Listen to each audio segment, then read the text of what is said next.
"Mummy, Mummy, there's a stranger with a little girl in the bushes," Cheryl exclaimed fearfully, pulling Melissa by the sleeve. That day, mother and daughter strolled leisurely through the park. For the first time in a long time, the woman had a full day off, which she naturally decided to spend with her daughter.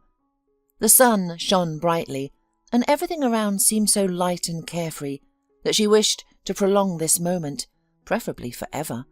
But unfortunately, it was not possible. Melissa often recalled those years when she felt protected by her husband, as if standing behind a stone wall. Then she didn't have to worry about work, salary, or how to survive and feed herself and her little girl. Paul provided entirely for the family. He always seemed so ideal to Melissa that she couldn't imagine this illusion would ever dissipate like fog. But that day had come, and the naive, trusting Melissa at first couldn't even believe it was possible. On that fateful day, when Melissa learned of her husband's infidelity, nothing had foreshadowed trouble. The loving and caring wife and mother, as usual, was choosing from 100 possible dishes to cook that day. After her marriage, Melissa had devoted herself entirely to her family and household chores. Nothing else existed for her. The school day was about to end, and she would go to meet her daughter after lessons. She never let Cheryl go anywhere alone, even though the girl insisted. "All my classmates have been going to and from school by themselves for ages," the girl protested, when her mother once again fussed over her early in the morning. "They'll be laughing at me soon. The school is next door. You can watch me walk from the window. I assure you I'll be just fine. You're the one who keeps saying this is a good neighborhood, not a crime-ridden one. So what's the big deal? Why do I still have to walk around holding your hand and be the laughingstock of my classmates?" The other kids always treated Cheryl strangely, as if she were from another world, utterly dependent on her mother and completely helpless. Freedom-loving children didn't understand this, so they never missed an opportunity to tease their classmate, whom her mother brought every morning, not even to the school gate, but literally to the guard post. Melissa would pick up her daughter from there, strictly at the same time, like clockwork. If the woman was even a minute late, she'd frantically call her daughter, exclaiming that she shouldn't go anywhere. When Cheryl was in elementary school, she took it in her stride, even positively. Given such protective and sensitive upbringing, she was afraid of everything. But as the older Cheryl grew, the more she resented her mother's excessive care. She felt very uncomfortable when Melissa shadowed her everywhere. The girl couldn't even run to the neighbouring store for gum alone. It became so extreme that Paul decided to have a serious talk with his wife about their daughter's upbringing. "She's no longer so small that you need to patronize her to such an extent," the man stated directly, without unnecessary preamble. "From the outside, it really looks ridiculous. Don't you see and understand it yourself? Cheryl will soon develop complexes because of your hyper-parenting, which nobody needs. Think about our daughter, not your selfishness. How many times can you lecture the child? It's getting out of hand. I understand when she was little, but now it's just absurd. And you should do something useful. You do nothing but cook and clean all day long. You're stagnating, if you'll pardon me for saying so. I told you a long time ago to start your own business, especially since my finances are more than enough. Find something you like. Once you do, you'll see that I'm right. All your fears and panic about your daughter will go away.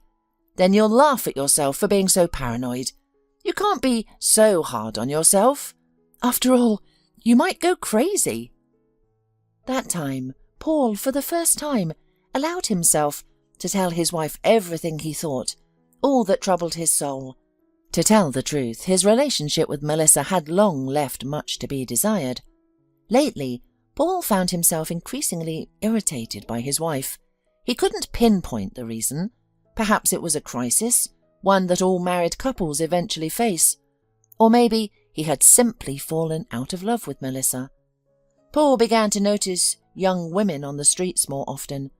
He was particularly captivated by his secretary, Patrice, who seemed to reciprocate his interest. She constantly winked and behaved suggestively.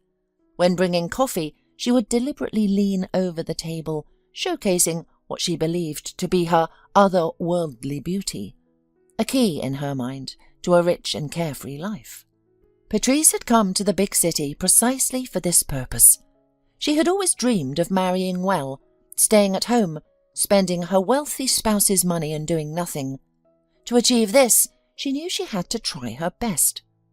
Decent men, Patrice reasoned, don't just appear out of thin air. They're either married, divorced, or widowers. And of these options, the most suitable are the first and the third. The divorced ones? What can you expect from them?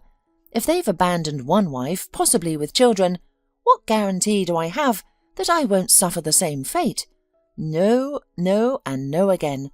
A potential spouse must be reliable. Patrice considered Paul to be just such a man from the very first day they met.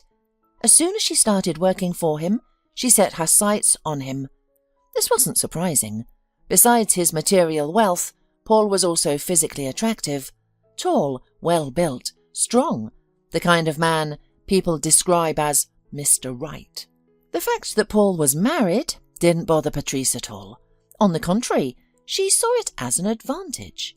He clearly had no intention of divorcing his wife, and despite the recent cooling of their relationship, Paul hadn't even considered leaving Melissa.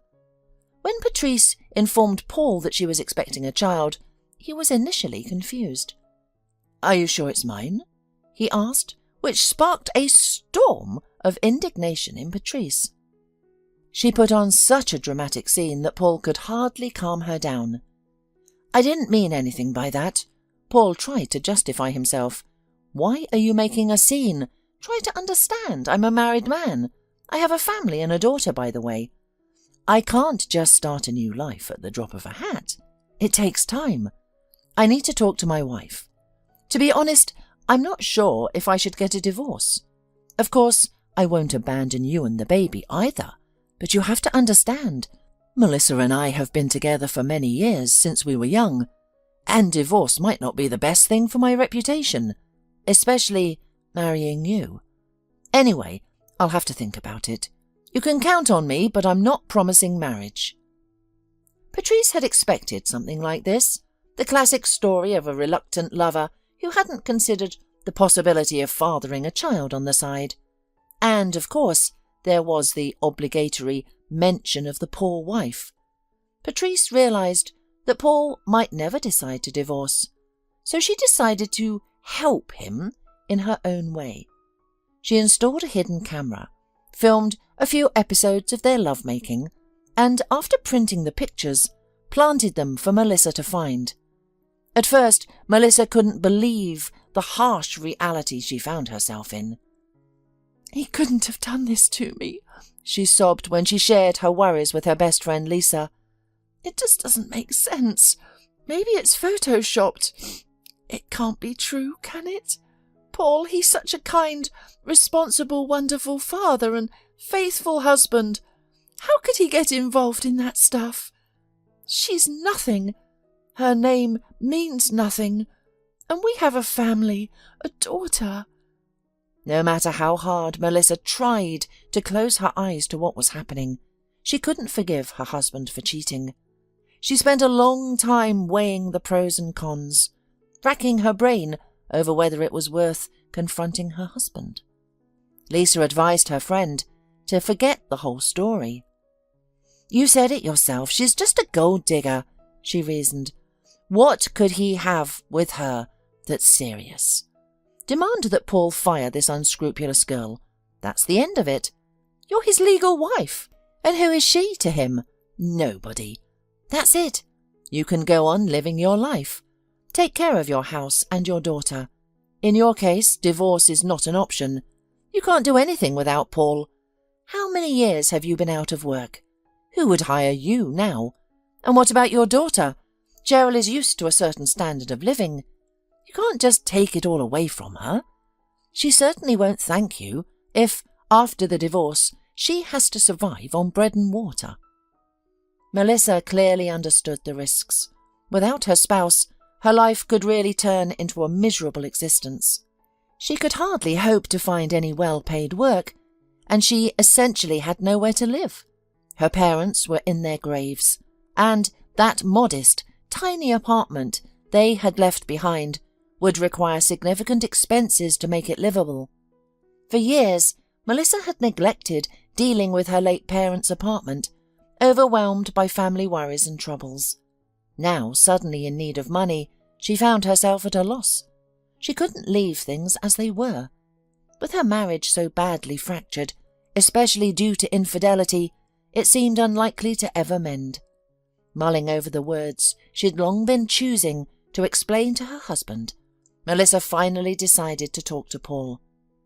He never expected things to unfold this way, and immediately guessed whose handiwork it was. Patrice had been foolish and reckless. If she had not planted those incriminating photos for Melissa to find, Paul might have cared for her and their unborn child. And now, after a conversation with his wife, who immediately announced that she wanted a divorce, a terrible scandal broke out between lovers. "How could you?" Paul exclaimed indignantly, barely crossing his office threshold the next day. "Who gave you the right to meddle so brazenly in my family affairs? Who gave you the right to interfere in something that's none of your business?" "Not my business?" Patrice snapped. "So that's how it is. You have a great way of doing things, my dear. I'm carrying your child. I'm making plans, counting on something, and your life and family doesn't concern me. What about us? What about our baby? Or what? Our relationship doesn't mean anything to you?" Patrice was furious with her lover. She certainly hadn't expected Paul to be so weak-willed. He had always seemed so brave and determined to her, but now, he couldn't even stand up to his wife, who was entirely dependent on him. And this is called a man? Well, well, she thought to herself. She hoped she would at least be able to get decent alimony from Paul. After this scandal, she no longer counted on a future together. Did she even want it now? After all Paul had said, he hadn't minced his words. He was livid. The divorce proceedings offered Paul no benefits, only losses. He had to leave the apartment to his wife. It wasn't a gesture of goodwill, but a necessity born of desperation, rather than a sincere desire to provide decent living conditions for his former wife and daughter. Paul was thrown unbalanced, not only by Patrice's behaviour. In his opinion, Melissa was also at fault. She could have kept quiet and turned a blind eye to his little indiscretion. But no, Melissa was proud. She refused to accept that her husband was cheating on her. "Well," Paul sighed, "divorce is divorce. Let's not plunge into unnecessary red tape. We'll formalise everything amicably. I'm willing to pay alimony, but no more than that. I built this business on my own, and you have absolutely nothing to do with my capital. That's the deal, if you want this to be quick and painless." Melissa had no choice but to agree, especially since her husband promised to support their daughter adequately. This money should suffice, at least initially. Gradually, life would improve. Melissa was certain of this. After all, she wasn't the first or last woman to divorce. Many women start their lives' journey anew after separation. She would manage somehow. Cheryl remained indifferent to her parents' parting. She had never been close to her father. Paul had always wanted a son, and had no idea how to build a relationship with his daughter. He lacked both time and desire. Whether her father was present or not made little difference to Cheryl. The most important thing was that her mother was there for her. They didn't need anything else. The rest didn't matter at all. Life would go on as it would. After the divorce, Paul faithfully transferred money to his ex-wife's account, but maintained no relationship with his daughter. He'd congratulate her on holidays, though not consistently. Paul didn't regret the divorce. What was done, and there was no sense in dwelling on it. Paul lived contentedly alone. He had split up with Patrice, unable to forgive her actions. It was too much. Returning to his family was out of the question, and neither Melissa nor Cheryl waited for him. Some time after the divorce, Melissa found a decent job, which was a relief. Finding employment without experience seemed impossible, yet she managed to secure a good position quickly. Cheryl didn't miss her father. Her mother's company was sufficient. Melissa never considered bringing another man into their home. She had heard horrifying stories about mother's new lovers and wanted to avoid such fates.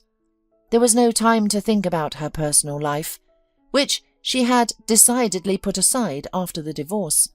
Work, home, work. So many cares and troubles left no room for suffering. Melissa couldn't have guessed that she would soon meet her fate by chance.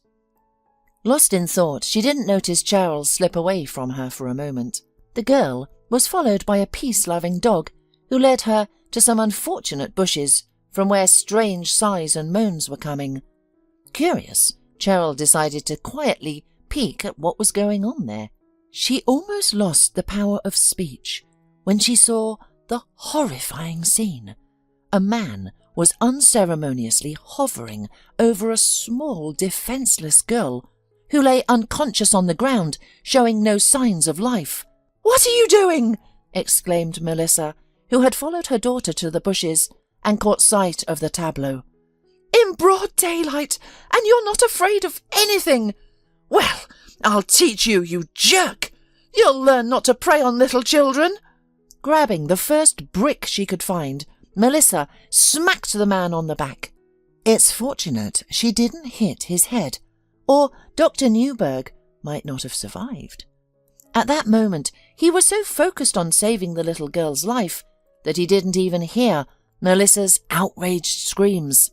The formidable sight of a woman with a brick in her hands terrified him. But before Dr. Newberg could turn around, he felt a searing pain. Knocked aside, he could only mumble that he was doing nothing bad with the girl. The furious Melissa and the gathered crowd had completely misunderstood the situation. "Have you gone completely mad?" Dr. Newberg exclaimed, struggling to his feet. "Are you insane? The ambulance is coming, and you're causing chaos here. How could you think such a thing? People have become utterly irrational. I can't believe it.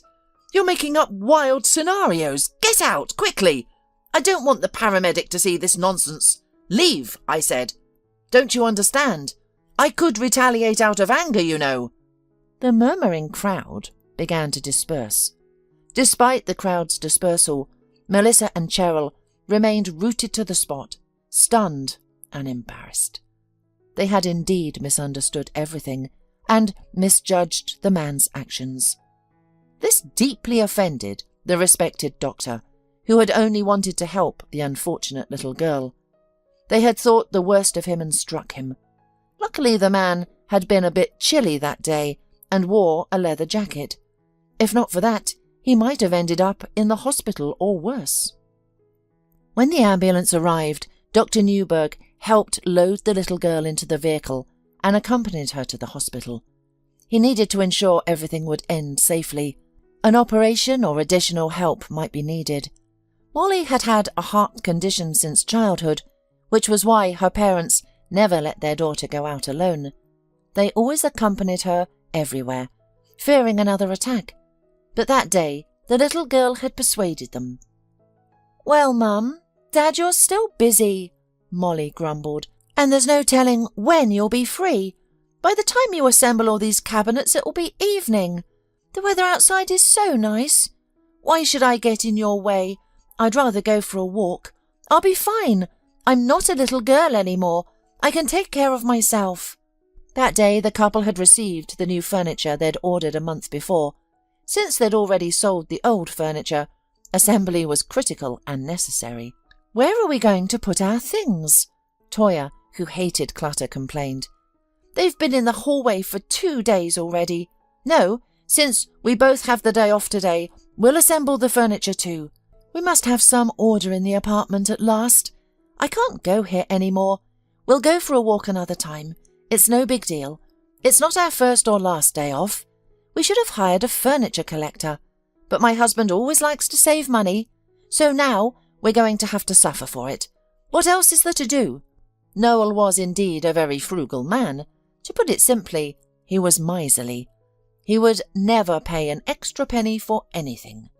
"So the furniture was made to order, to fit the design," he muttered when Toyah suggested hiring assemblers. "Delivery will be free, and to assemble such a closet, and in general, what if they damage something? You know how careless these guys can be. What would we do then? Pay for restoration? Or have to order new furniture? No way. Thank you, I'm sorry. I'd rather spend a day and put it together myself. At least I'll know that nothing will happen to my cabinets and drawers, and I won't have to pay for anything extra. I hate wasting money. We could have gotten something simpler, but you're stuck on this fancy design. So, we will have designer furniture, but we'll spend the whole weekend assembling. This is what you wanted, so here you go." And so it was, with absolutely everything that involved even the slightest financial cost. Noel's account had to balance to the pennies. Not $1 less, not $1 more.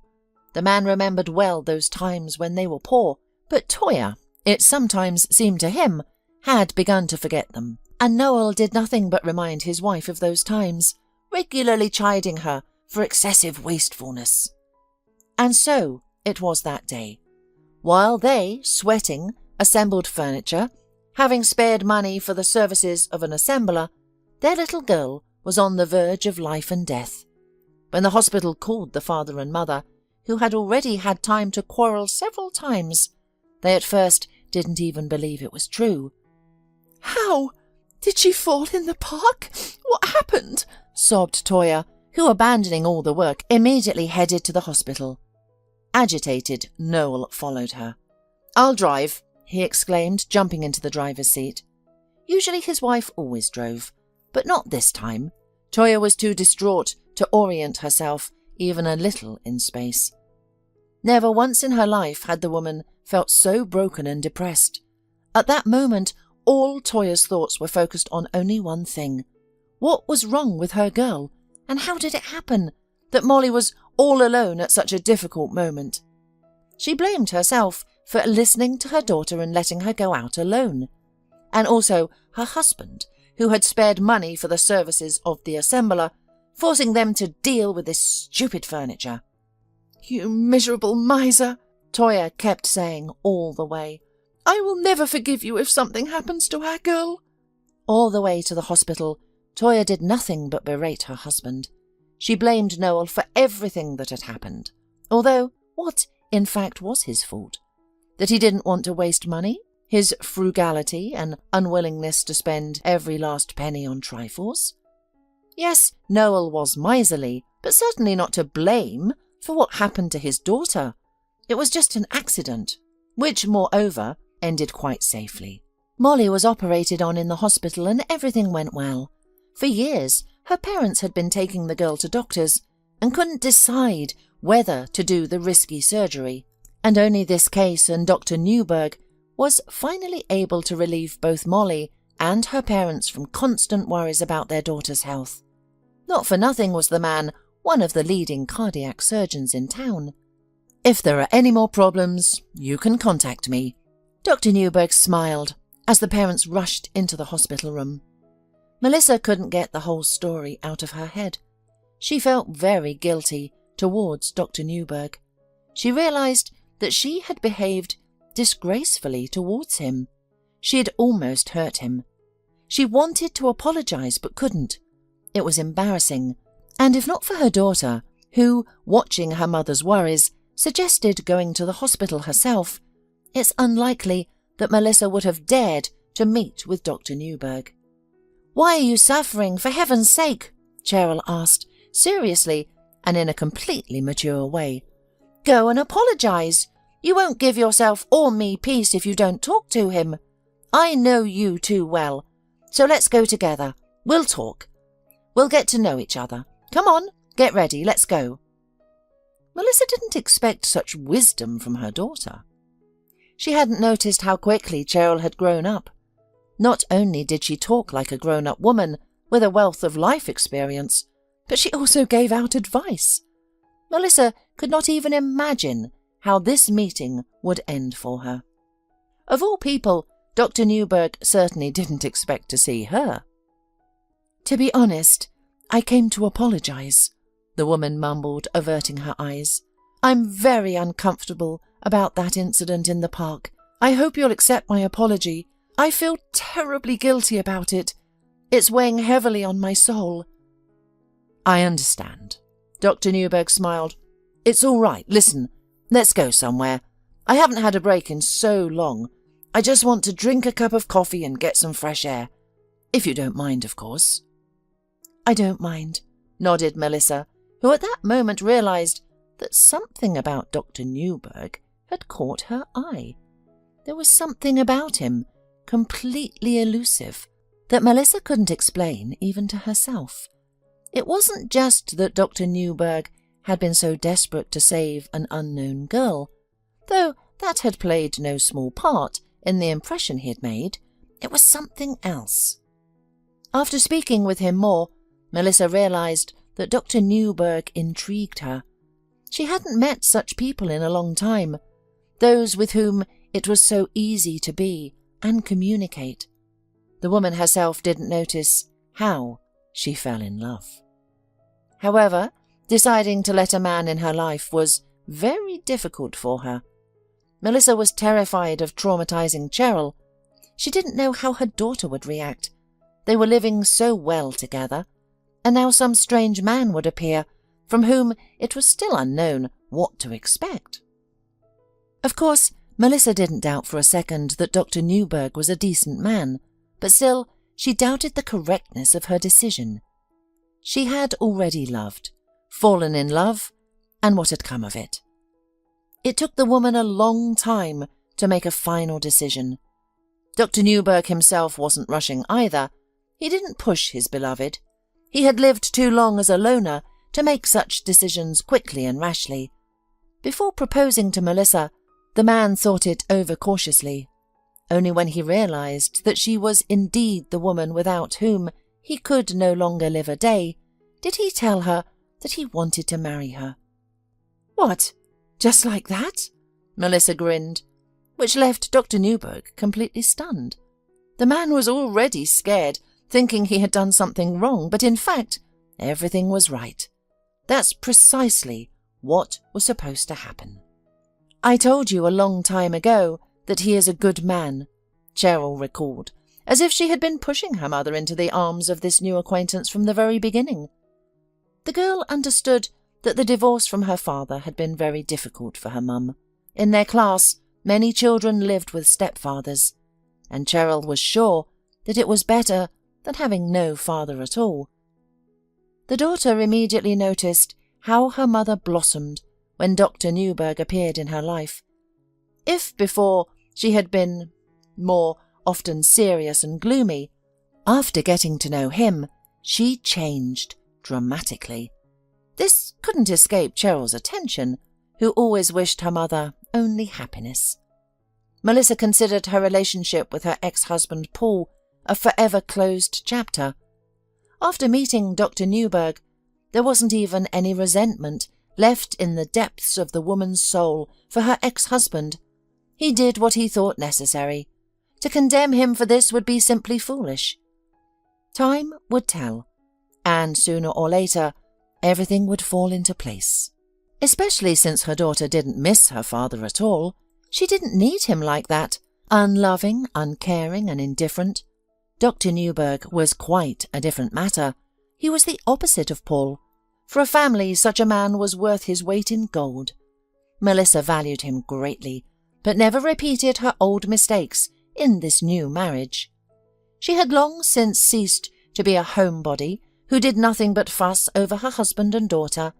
Now the woman had her own interests. In addition to household duties, Melissa found herself many hobbies. The divorce had worked in her favour. The woman had drawn certain conclusions. Thanks to this, the relationships in the new family were built in a completely different way. Cheryl never again faced the overprotectiveness that had so irritated her. When Melissa gave birth to a son, she accustomed him to dependence from childhood. This was absolutely right, and met with the support of Dr. Newberg, who was categorically opposed to excessive pampering and infantilism. He firmly believed that a person could only feel comfortable when they achieved something on their own. The world isn't divided into black and white. True, this realization comes only with age, when even troubles and sorrows are perceived as good. Because without them, there wouldn't be that notorious happiness which everyone so eagerly seeks, and which is so easy to lose.